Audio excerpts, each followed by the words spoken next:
ನಮಸ್ಕಾರ ಕರ್ನಾಟಕ. ಆವಾಗಲೇ ನಾನು ಒಂದು ಪೋಸ್ಟನ್ನು ಹಾಕಿದೆ.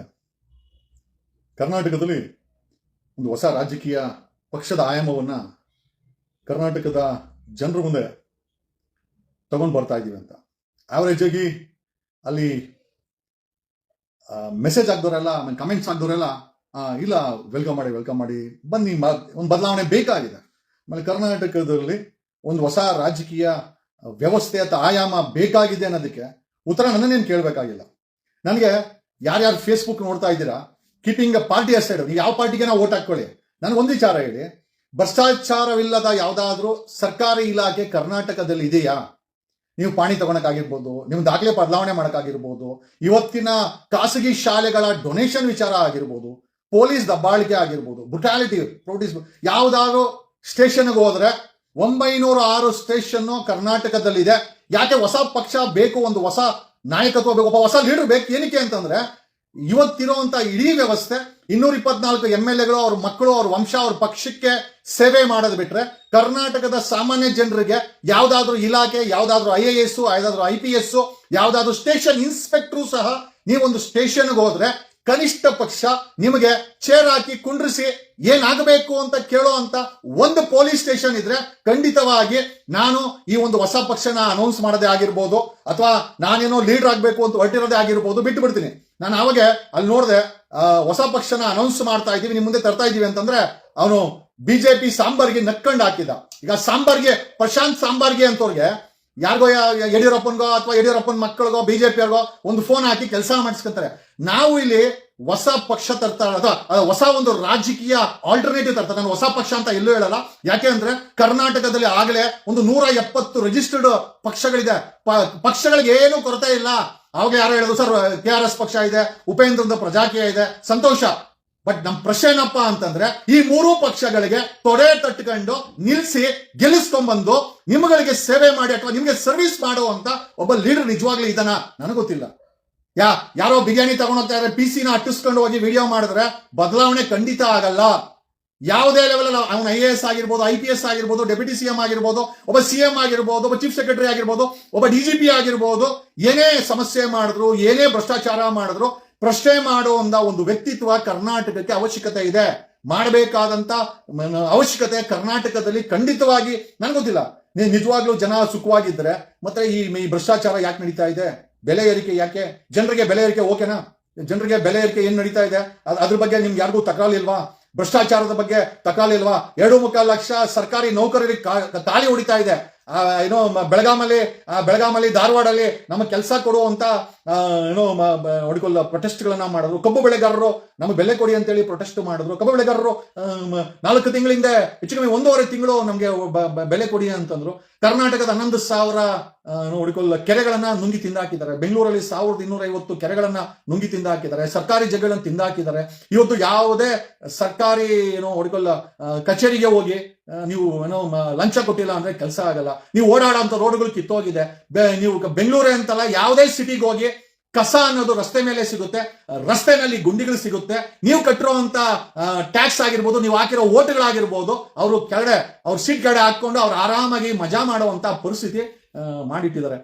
ವಿ ಡೋಂಟ್ ನೋ ಲೈಕ್ ಇವತ್ತಿನ ರಾಜಕೀಯ ಪರಿಸ್ಥಿತಿನಲ್ಲಿ ಜನರ ಪರಿಸ್ಥಿತಿ ಏನು ಅಂತ. ನನಗೆ ದಿನಕ್ಕೆ 1,000 2,000 ಮೆಸೇಂಜರ್ ಅಲ್ಲಿ ನನಗೆ ಸಹಾಯ ಮಾಡಿ ನಾವು ಎಷ್ಟು ಜನಕ್ಕೆ ಅಂತ ಏನಂತ ಸಹಾಯ ಮಾಡಕ್ಕಾಗುತ್ತೆ? ಯಾಕೆ ಅಂತಂದ್ರೆ ಸಹಾಯ ಮಾಡುವಂತ ಪರಿಸ್ಥಿತಿ ಯಾಕಿದೆ ಕರ್ನಾಟಕದಲ್ಲಿ ಅಂತಂದ್ರೆ ಸಮ್ ಇಂಟರ್ನೆಟ್ ಪ್ರಾಬ್ಲಮ್. ಏನಕ್ಕಿದೆ ಅಂತಂದ್ರೆ ಗೆದ್ದು ಬಂದಿರ ನೀವು ಓಟ್ ಹಾಕಿರುವಂತ ಸರ್ಕಾರಗಳು ಯಾರು ಕೂಡ ನಿಮ್ಗೆ ಕೆಲಸ ಮಾಡ್ತಾ ಇಲ್ಲ, ಬದಲಿಗೆ ಲೂಟಿ ಮಾಡ್ತಾ ಇದ್ದಾರೆ. ಪ್ರಾಜೆಕ್ಟ್ ಅನ್ನೋ ಹೆಸರುಗಳಲ್ಲಿ 1,000 ಕೋಟಿ ಲೂಟಿ ಮಾಡ್ತಾ ಇದ್ದಾರೆ. ಟಾರ್ ಹಾಕೋ ಅನ್ನೋ ಹೆಸರಲ್ಲಿ ಗುಂಡಿಗಳು ಕ್ರಿಯೇಟ್ ಮಾಡ್ತಾ ಇದ್ದಾರೆ. ಆಡಳಿತ ಅನ್ನೋ ಹೆಸರಲ್ಲಿ ಲೂಟಿ ಮಾಡ್ತಾ ಇದ್ದಾರೆ. ಯಾರಾದ್ರೂ ಪ್ರಶ್ನೆ ಮಾಡಿದ್ರೆ ಪೊಲೀಸ್ ಅವರನ್ನ ಬಳಸಿ ನಿಮ್ಮ ಮೇಲೆ ಸುಳ್ಳು ಕೇಸುಗಳನ್ನ ಹಾಕ್ತಾರೆ, ರೌಡಿ ಶೀಟರ್ಗಳನ್ನ ಓಪನ್ ಮಾಡ್ತಾರೆ. ಒಬ್ಬ ಸಾಮಾನ್ಯ ಮನುಷ್ಯ ಸ್ಟೇಷನ್ಗೆ ಹೋದ್ರೆ ಕೂತ್ಕೊಳ್ಳಿ, ಚೇರ್ ಹಾಕೊಂಡು ಕೂತ್ಕೊಳ್ಳಿ ಅಂತ ಹೇಳೋ ಅಂತ ವ್ಯಕ್ತಿ ಕರ್ನಾಟಕದ ಯಾವುದೇ ಕನಿಷ್ಠ ಹೋಗ್ಲಿ, ಯಾವ್ದನ್ನ ಸ್ಟೇಷನ್ಗೆ ಹೋದ್ರೆ ನಿಮ್ಮನ್ನ ಕೂತ್ಕೊಳ್ಳಿ ಅಂತ ಹೇಳ್ತಾರ? ಖಂಡಿತ ಹೇಳಲ್ಲ. ನೀವು ಅಲ್ಲಿ ಕೈ ಕಟ್ಕೊಂಡು ನಿಂತ್ಕೊಬೇಕೇ ಹೊರತು ಖಂಡಿತವಾಗಿ ಅವ್ರು ಯಾರು ನಿಮ್ಮನ್ನ ಯಾರು ಕೂತ್ಕೊಂತ ಹೇಳಲ್ಲ. ಕರ್ನಾಟಕದಲ್ಲಿ ನಮಗನ್ಸಿರೋ ಪ್ರಕಾರ ದೊಡ್ಡ ಮಟ್ಟದಲ್ಲಿ ಒಂದು ರಾಜಕೀಯ ಆಲ್ಟರ್ನೇಟಿವ್ ಬೇಕಾಗಿದೆ. No doubt 170 ಪಕ್ಷಗಳಿದೆ. ಪ್ರಜಾಕೀಯ ತರ KRS BSP ಬಟ್ ಅಲ್ಟಿಮೇಟ್ ಆಗಿ ಒಂದು ಗಟ್ಟಿಯಾಗಿ ನಿಂತು ಈ ಪಕ್ಷಗಳ ವಿರುದ್ಧ ಒಂದು ಬದಲಾವಣೆ ರಾಜಕೀಯವಾಗಿ, ಆಡಳಿತವಾಗಿ, ಆಮೇಲೆ ಜನರ ನೋವು ಆ ರಾಜಕೀಯ ಪಕ್ಷದ ನಿಲುವಾಗಿರ್ಬೇಕು. ಎಲ್ಲಿವರೆಗೂ ರಾಜಕೀಯ ಪಕ್ಷದ ನಿಲುವಾಗಿರಲ್ಲ, ಕಾನ್ಫಿಡೆನ್ಸ್ ಇರಬೇಕು. ಆಮೇಲೆ ನಾನು ಗೆದ್ದಿಸ್ಕೊಂಡ್ಬರ್ತೀನಿ ಅನ್ನೋ ಕಾನ್ಫಿಡೆನ್ಸ್ ಅಂತ ಇದ್ರೆ ಮಾತ್ರ ಪಕ್ಷ ಇಟ್ಕೊಂಬೇಕೆ ಹೊರತು ಸುಮ್ಮನೆ ನಾನು ರಾಜಕೀಯ ಪಕ್ಷ ಮಾಡ್ಕೊಂಡಿದ್ದೀನಿ, ಅಲ್ಲೆಲ್ಲ ಒಂದು 4 ಜನ ಪೊಲೀಸರು ಹಿಡ್ಕೊಂತೀನಿ, ಅಲ್ಲಿ ಯಾರೋ PC ಹಿಡ್ಕೊಂತೀನಿ, ಇಲ್ಲಿ ಯಾರೋ PDO ಹಿಡ್ದಾಕ್ತೀನಿ, ನಾನೇನೋ ಮಾಡ್ತೀನಿ, ಖಂಡಿತವಾಗಿ ಬದಲಾವಣೆ ಆಗಲ್ಲ. ಬದಲಾವಣೆ ಮಾಡಬೇಕು ಅಂತಂದ್ರೆ ದೊಡ್ಡ ಮಟ್ಟದಲ್ಲಿ ಈ ರಾಜಕೀಯವಾಗಿ ಜನರನ್ನ ರೀಚ್ ಆಗುವಂತ ಕೆಲಸ ಜನರಿಗೆ ಅನಿಸ್ಬೇಕು. ಈ ಒಂದು ರಾಜಕೀಯ ಪಕ್ಷ ಇನ್ನು ನಾನು ಸೇರ್ಕೊಂಡ್ರೆ ಅಥವಾ ನಾನು ಓಟ್ ಹಾಕಿದ್ರೆ ಕರ್ನಾಟಕದಲ್ಲಿ ಬದಲಾವಣೆ ಆಗುತ್ತೆ ಅಂದ್ರೆ ಖಂಡಿತ. 100 ಪಕ್ಷ ಇದೆ, ತೆಗೆದು ನೋಡಿ ಬೇಕಾರೆ. ನಾನು 2019ರಲ್ಲಿ ಚುನಾವಣೆ ನಿಂತ್ಕೊಂಡಿದ್ದೆ ಬೆಂಗಳೂರು ನಾರ್ತ್ಗೆ. ಗೆದ್ದವನು ಸದಾನಂದ ಗೌಡ 2ನೇ ಪ್ಲೇಸು, ಕೃಷ್ಣ ಬರೇಗೌಡ 3ನೇ ಪ್ಲೇಸ್ ಅಲ್ಲಿ 8,500 ಓಟ್ ಕೊಟ್ರು ನಮ್ಗೆ. ನಾನೇನಲ್ಲಿ ಗೆದ್ದುಬಿಟ್ಟೆ ಅಂತ ಹೇಳ್ತಾರ ನೋಡಿ. ಜನ ಇಷ್ಟಪಡೋದು ಬೇರೆ, ಉಪೇಂದ್ರನ ನಾನು ಇಷ್ಟಪಡೋದು ಬೇರೆ, ಓಟ್ ಹಾಕೋದು ಬೇರೆ. ಈಗ ಜನ ಓಟ್ ಹಾಕಿದ್ರೆ ಮಾತ್ರ, ಜನರ ಓಟನ್ನ ನಾವು ರೀಚ್ ಆದ್ರೆ ಮಾತ್ರ ಕರ್ನಾಟಕದಲ್ಲಿ ಬದಲಾವಣೆ ಮಾಡಬಹುದೇ ಹೊರತು ಇಲ್ಲ ನಾನು ರಾಜಕೀಯ ಪಕ್ಷ ಕಟ್ಟಿದ್ದೀನಿ ಗುರು, ನಾನು ರಾಜಕೀಯ ಪಕ್ಷಕ್ಕೆ ಅಧ್ಯಕ್ಷ ನಾನಂತಂದ್ರೆ ಖಂಡಿತವಾಗಿ ಇನ್ನೂ ಒಂದು 100 ವರ್ಷ ಬೇಕಾದ್ರೆ ಹಂಗೆ ಹೇಳ್ಕೊಂಡು 1000 ಓಟು 500 ಓಟ್ ತಗೊಂಡು ಅದೇ ರೀತಿ ಜೀವನ ಮಾಡಬೇಕು. ಒಂದು ಖಡಕ್ ಆದಂತ ಲೀಡರ್ಶಿಪ್ ಕರ್ನಾಟಕದಲ್ಲಿ ಒಂದು ರಾಜಕೀಯ ಪಕ್ಷದ ಹೆಸರಿನಲ್ಲಿ ಬೇಕಾಗಿದೆ. ಈ 3 ಪಕ್ಷಗಳನ್ನ ಎದುರಾಕೊಂಡು ಚುನಾವಣೆಯಲ್ಲಿ ಗೆಲ್ಲೋದಿದೆಯಲ್ಲ, ಅದು ಅಷ್ಟು ಈಸಿ ಮಾತಲ್ಲ. ಆಮೇಲೆ ಇಷ್ಟೆಲ್ಲ ಆದ್ಮೇಲೂ ನನಗೆ ಗೊತ್ತಿರೋ ಸತ್ಯ ಏನು ಅಂತಂದ್ರೆ ಈ 3 ಪಕ್ಷಗಳನ್ನ ಎದುರಾಕೊಂಡು ಗೆಲ್ಲುವಂತ ಒಂದು ಸಾಮರ್ಥ್ಯ ಇದೆಯಲ್ಲ, it is not A easy task. ಅದಕ್ಕೆ ಜನಗಳ ಬೆಂಬಲ ಬೇಕಾಗಿದೆ, ಹಣದ ಬೆಂಬಲ ಬೇಕಾಗಿದೆ. ತಾಲೂಕು ಹಳ್ಳಿನಲ್ಲೂ ದೊಡ್ಡ ನೆಟ್ವರ್ಕ್ ಅನ್ನ ಎಸ್ಟಾಬ್ಲಿಷ್ ಮಾಡ್ಬೇಕಾಗತ್ತೆ, ಕನೆಕ್ಟ್ ಮಾಡ್ಬೇಕಾಗತ್ತೆ, ಜನರ ಸಮಸ್ಯೆಗಳನ್ನ ಏನಂತ ಕ್ರೋಢೀಕರಿಸಬೇಕಾಗತ್ತೆ. ಮುಂದಿನ ಚುನಾವಣೆಗಳಲ್ಲಿ ನಮ್ಮ ಪಕ್ಷ ಗೆದ್ದು ಬಂದ್ರೆ ಏನು ಬದಲಾವಣೆ ಮಾಡ್ತೀವಿ ಅಂತ ಜನರಿಗೆ ಹೇಳ್ಬೇಕಾಗತ್ತೆ.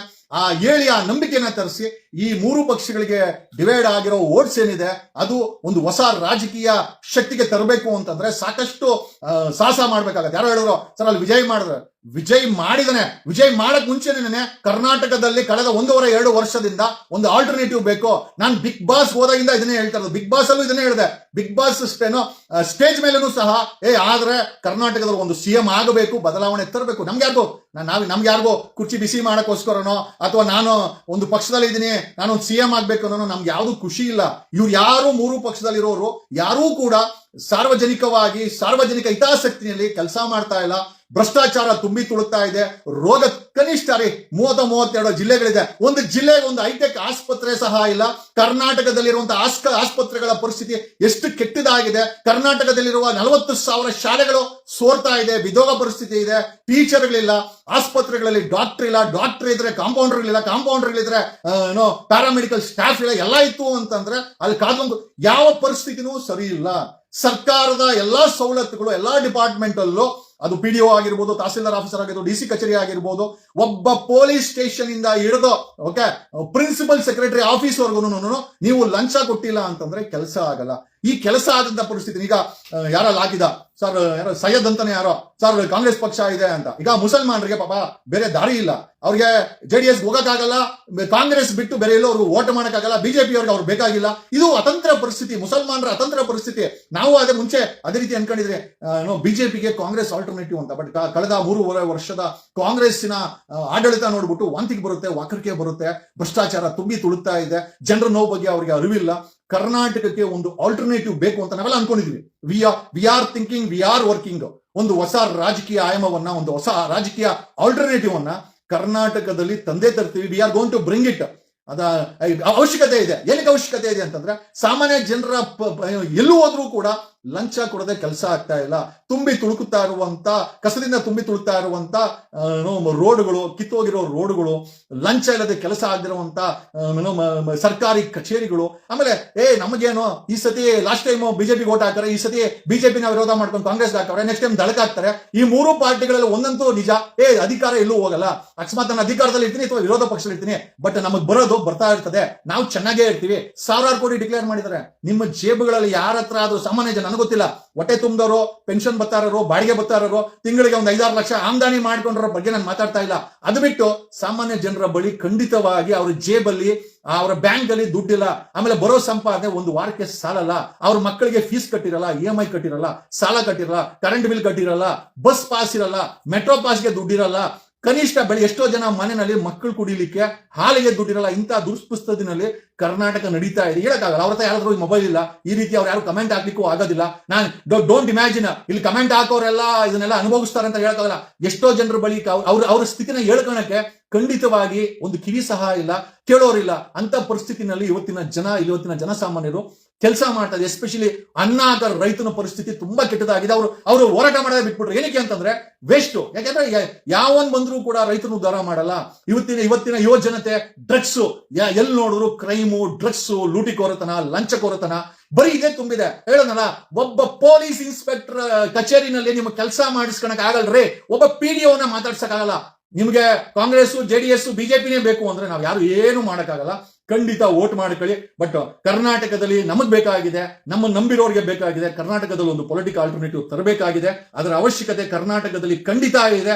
ಅದು ರೈತರ ಸೆಗ್ಮೆಂಟ್ ಆಗಿರ್ಬೋದು, ಇವತ್ತಿನ ಯುವ ಜನತೆ ಆಗಿರ್ಬೋದು. ಅಲ್ರಿ 40,000 ಶಾಲೆಗಳು ಬಿದ್ದೋಗೋ ಪರಿಸ್ಥಿತಿ ಇದೆ. ಟಾಯ್ಲೆಟ್ಗಳೆಲ್ಲ ಎಷ್ಟೋ ಜನ ಹೆಣ್ಮಕ್ಳು ಗೌರ್ಮೆಂಟ್ ಶಾಲೆಗೆ ಹೋಗೋ ಹೆಣ್ಮಕ್ಳು ಟಾಯ್ಲೆಟ್ ಇಲ್ಲ ಅಂತ ಶಾಲೆಗೆ ಹೋಗೋದನ್ನೇ, ಕಾಲೇಜ್ಗೆ ಹೋಗೋದನ್ನೇ ಬಿಟ್ಟು ಬಿಡ್ತಾರೆ.